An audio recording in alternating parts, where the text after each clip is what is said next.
Okay, back to the die cast. So I did actually put more heat in there and kept firing to the inside with the gun to verify that the die cast on the inside was up to 450 degrees, which it was, right on the borderline.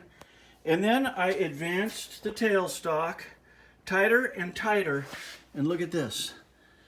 I mean, it is damn near perfect all the way around. So we know now, due to the central arbor being held in place by the main chuck and all of this convoluted metal jig material, the insides of an old harmonic balancer here, and this is actually a double bearing race out of a Caterpillar tractor. I mean, and it's lined with a couple of steel rings that just happen to be the right size to fit on the resting flange of the generator tail shaft there.